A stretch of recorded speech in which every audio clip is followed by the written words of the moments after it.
우선 처음에 시동을 걸었을 때는 소리가 굉장히 커요. 그래서 개인적으로 레인지로버 스포츠나 보거나 뭐 구매를 하기 전에 정말 예민한 분들은 고민을 조금 해봐야 되지 않나 생각을 해봅니다.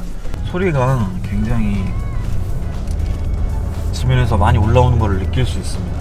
내가 정말 스포츠 지금 정말 고민했던 사람으로서 이게 포르쉐 카이엔 같은 경우에는 우선 갤리가 너무 오래 길고 1년을 기다려야 되는 상황이고, 스포츠 같은 경우는 빨리 차는 사고 싶은데 이제 동급 모델로는 이 스포츠가 있었는데 스포츠는 바로 출고가 된다고 했어요. 그래서 나는 정말 유혹이 많았지.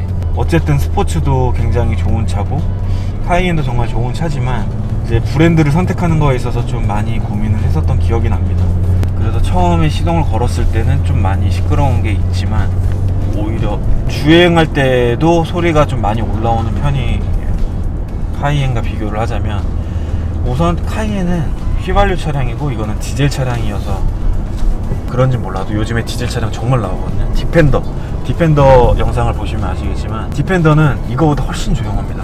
그걸 느낄 수 있었고, 좀 그래서 솔직히 이 엔진, 지금 이 스포츠에 들어가는 엔진이라든지 디스커버리 4에 들어가는 엔진이라든지 다 오래된 엔진 플랫폼을 갖고 있기 때문에 외형만 바뀌었다고 생각을 해요, 저는. 그래서 이제 엔진 내적인 부분은 좀 많이 개선이 돼야 될 필요가 있지 않나 라는 생각을 하지만 이 엔진 자체도 정말 잘 만든 엔진이라고 합니다. 호평을 엄청 많이 받았던 엔진이고 그래서 오래 쓰나. 근데 이제 엔진이 되게 무겁고, 우선 뭐 성능은 더 좋을 수 있을지는 모르겠지만 이제 소리나 무겁고 하기 때문에 차체 중량이 많이 나가고, 많이 나가다 보면은 연비적인 부분도 뭐 생각 안 할 수도 없고. 근데 개인적으로 카이엔보다 연비는 진짜 2배 정도 안 먹는 것 같아. 절반 가격이야. 정말 좋아.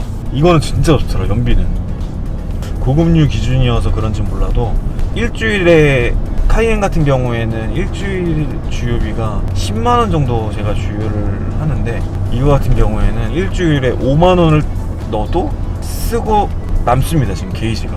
카이엔 같은 경우는 10만원을 넣고 부족해서 이제 거의 엘리까지 가는 경우가 많은데, 지금 레인지로버 스포츠는 연비적으로 봤을 때 정말 좋지 않나 라고 생각을 합니다. 그래서 이제 올라오는 소음은 조금 크다 라고 생각하시면 될 것 같고, 약간 전체적인 대시보드라든지 뭐 이런 거 되게 깔끔해서 좀 좋아.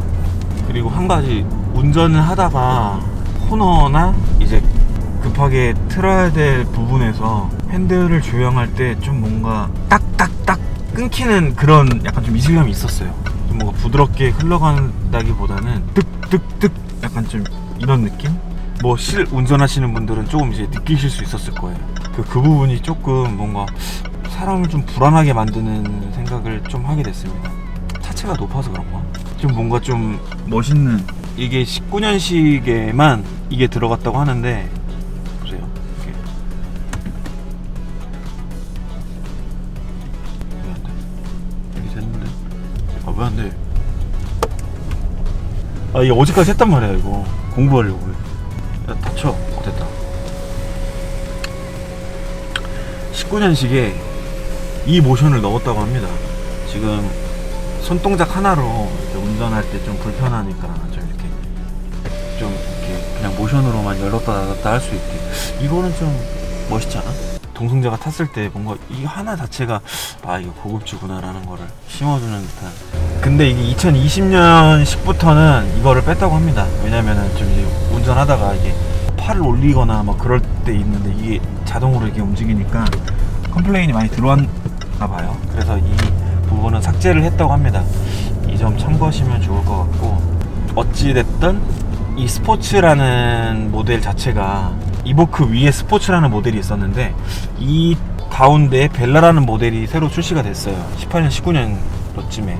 이게 지금 세 번째 트림으로 이 스포츠가 자리하고 있는데, 이 모델은 정말 이제 SUV 고급진 거를 양산해 오다가 정말 우리도 정말 빠른 차, 스포티한 차를 만들겠다라고 해서 레인지로버 스포츠라는 모델을 만들었는데, 그러면 정말 주행을 다이나믹하게 세팅을 해놔야 되는 건 맞지만 좀 엑셀 반응 속도가 느려요. 카이엔보다. 이게 지금 에코 모드랑 이것도 동일하게 스포츠 모드 다 있지만 스포츠 모드를 해놔도 반응 속도가 딱딱 좀 한 템포가 늦습니다. 그걸 느끼실 수 있을 거예요. 그 부분이 조금 다이나믹한 주행에 있어서 좀 아쉽지 않나라는 생각을 하게 됩니다. 편하려면 진짜 편한 차, 다이나믹하려면 다이나믹한 차, 이거를 좀 명확하게 구분을 해야 되는데 이 스포츠 같은 모델은 그 중간에 있지 않나라는 생각을 하게 됐어요. 고속으로 달릴 때 중요한 게 우선 RPM 변화, 이제 이 변속기라든지 1단에서 8단까지 가는 따다다닥 약간 그런 게 운전을 하다 보면은 툭툭툭 이렇게 걸리는 듯한 느낌이 있거든요, 사실. 근데 이제 포르쉐의 강점이라고 하는 그 PDK 변속기 부분에서는 1단에서 8단까지 넘어가는 뭐 우리 흔히 말하는 제로백이라든지 1km에서 100km, 100km, 150 그 넘어가는 부분이 걸리는 걸 못 느낄 정도로 타다다다다닥 이렇게 뭔가 되게 똑똑한 미션을 가지고 있는 반면 이제 레인지로버 스포츠에서는 좀 다 한 10년 전부터 탑재되어 있는 그런 것들을 다 가지고 가다 보니까 뭔가 다 느껴져요. 이 변속되는 그런 느낌이. 뭔가 다이나믹한 주행에 있어서는 그 부분이 조금 아쉽다라는 거를 느낄 수 있습니다. 스포츠 같은 모드에서는. 근데 우선 레인지로버 이제 브랜드를 선택하는 분들은 이제 다이나믹한 거보다는 편안하고 안락하고 패밀릭하고 약간 좀 그런 것들을 가져가기 때문에 그 부분은 이제 많이 포기한다고 생각을 하면 될 것 같습니다. 충분히 명차야 사실 레인지로버 스포츠도. 패밀리카로는 최고지 않나. 차를 여러 대 갖지 않고 이제 한 대만 소지해야 된다라고 생각을 하면 레인지로버 스포츠가 맞는 것 같아. 그렇다고 해서 이 차가 고속으로 갔을 때 불안함을 주거나 그러진 않았어요. 뭐 100km 넘고 뭐 150km 주행을 해도 되게 편안한 감을 준 건 맞지만 아무래도 다이나믹한 이렇게 막 이렇게 달리거나 이런 것들에 있어서는 조금 아쉬운 부분이 많았다라고 생각을 하시면 될 것 같습니다. 고속으로 달려도 충분히 편안한 차인 거는 확실해. 아, 그리고 난 제발 이 깜빡이 소리 좀 바꿔줬으면 좋겠어. 아, 이게 이렇게 짧게 킬 때는 정말 모르지만 오래 키고 있잖아? 신호 대기 중에 오래 키고 있으면은 뭔가 그냥 갑자기 화날 때도 있더라고.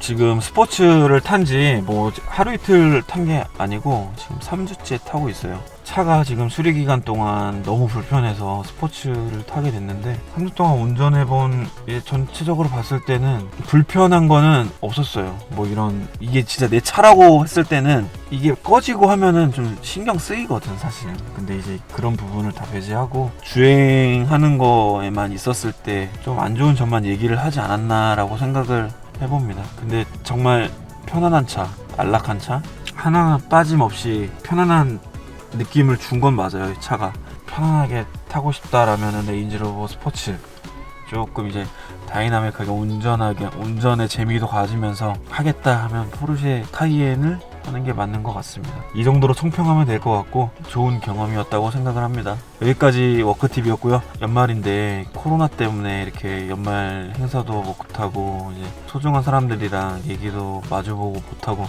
이런 점들이 정말 아쉽습니다. 정말 이렇게 마스크를 쓰고 리뷰를 해야 되는 것도 정말 슬프고, 내년에는 조금 더 나아질 거라 생각을 해보고요. 좋은 영상으로 찾아뵙도록 하겠습니다. 지금까지 워크TV였습니다. 감사합니다.